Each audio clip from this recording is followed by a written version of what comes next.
Shalom. Perkenalkan, saya Hendry Buana, saya tergabung dengan PD Emmanuel. Saya pada saat ini mengalami gangguan penglihatan yang saya alami sudah 1 tahun belakangan ini. Saya bersama keluarga saya mencari apa yang menyebabkan keadaan dan kondisi saya seperti ini. Tetapi kami tidak mendapatkan jawabannya sampai ke bulan 10.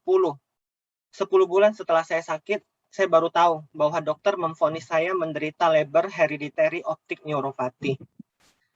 Dan pada saat ini, sisa penglihatan saya hanya bisa melihat lambaian tangan orang dari ekor mata dengan jarak tidak lebih dari 1 meter.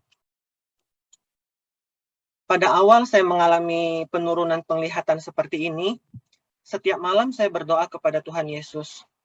Tuhan, jikalau Engkau mengizinkan, besok pagi saya berharap saya bangun pagi, saya bisa sembuh. Saya bisa melihat lagi secara normal. Tetapi jangankan kesembuhan. Sedikit progres saja pada waktu itu, setiap bangun pagi saya tidak mengalaminya. Saya malah mengalami penurunan setiap kali, setiap hari, setiap saya bangun pagi.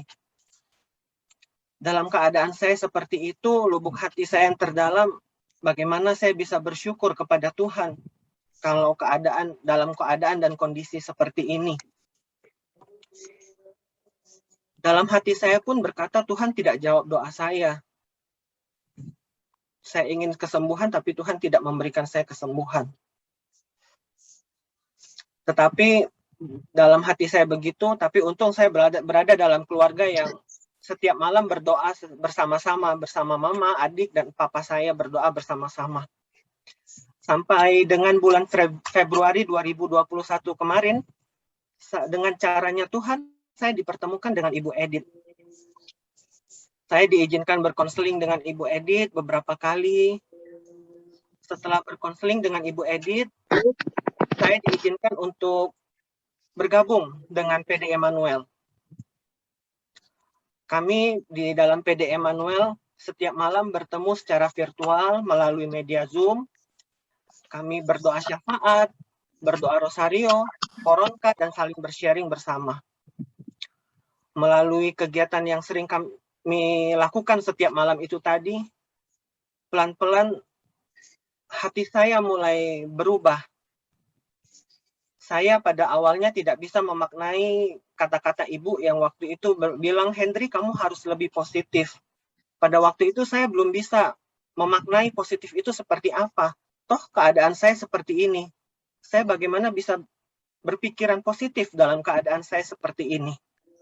Tetapi seiring berjalannya waktu, saya berkomunitas dalam PD Emmanuel, saya sampai di suatu titik di mana saya berpikir, saya harus merubah pola pikir saya. Saya harus berpikir dari kacamata yang berbeda, dari sudut pandang berbeda. Karena kalau saya melulu menuntut untuk kesembuhan jasmani saya, kapan saya bisa merasa bersyukur? Kapan saya bisa merasa kasih Allah itu terjadi dalam kehidupan saya? Melalui teman-teman di komunitas PD Emmanuel, pelan-pelan, dan saya merasa Tuhan Yesus itu menyembuhkan saya. Tetapi pada saat ini belum dalam kesembuhan jasmani. Tapi saya rasakan Tuhan Yesus sembuhkan saya secara rohani. Kenapa saya bilang kesembuhan yang terjadi secara rohani? Karena pada saat saya sehat kemarin, 12 tahun saya diberikan berkat yang begitu luar biasa dalam pekerjaan. Saya setiap minggu hanya ke gereja untuk absen. Dan tidak ada usaha dari saya untuk mencari aktivitas di dalam kesibukan ke gereja begitu. Hanya absen ke gereja. Tetapi pada saat ini, dalam kondisi saya seperti ini, Tuhan Yesus izinkan saya untuk berkomunitas bersama PD Emmanuel di bawah binaan Ibu Edith. Banyak hal yang saya rasakan, hal sederhana yang saya rasakan dalam PD ini mengubah hidup saya. Dalam sharing, beberapa kali ada banyak hal yang bisa saya petik. Contohnya seperti ini. Pada waktu sharing dulu, Tante Gina, salah satu anggota tim Emmanuel dari kami, berkata kepada kita, sebelum dia mengupas kentang untuk dibuat keripik kentang, selalu dia berdoa Salam Maria. Dalam hati kecil saya, imannya luar biasa nih. Dan itu merupakan hal positif. Kalau emang hal positif, kenapa tidak saya lakukan? Saya mulai menanamkan dalam diri saya harus belajar seperti tante, yang memulai segala aktivitas, walaupun itu hal yang sederhana, tapi harus membawa Tuhan Yesus. Di sesi lain, Ko Frans pernah sharing, kalau kita berdoa kepada Tuhan, ada baiknya kalau kita berdoa juga itu mendoakan orang lain. Karena kalau kita mendoakan orang lain, Tuhan Yesus yang mendengar doa kita akan melihat kebutuhan kita. Sehingga setelah mendengar sharing dari Ko Frans itu, saya mulai belajar untuk berdoa syafaat. Belajar untuk mendoakan orang lain.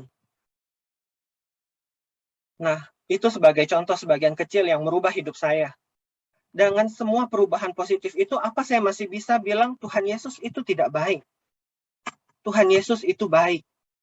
Dan Tuhan Yesus pada saat ini sembuhkan saya secara rohani.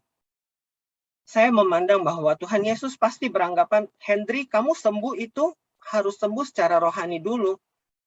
Dan pada saat ini betul Tuhan Yesus mengobati kerinduan saya untuk dekat sama Tuhan Yesus. Maka dari itu saya rasa Tuhan Yesus sekarang menyembuhkan saya. Dan saya harus pandai-pandai bersyukur terhadap apa yang terjadi dalam kehidupan saya. Saya yakin dan akan terus berdoa kepada Tuhan Yesus. Menunggu sampai waktu Tuhan itu terjadi dalam kehidupan saya dan kesembuhan saya terjadi. Sambil saya terus bersyukur akan kesembuhan rohani yang terjadi sekarang. Saya yakin apapun yang Tuhan Yesus rencanakan dan izinkan terjadi dalam kehidupan saya, itu adalah semua rencana yang baik, rencana yang indah. Tinggal saya yang memaknainya bagaimana.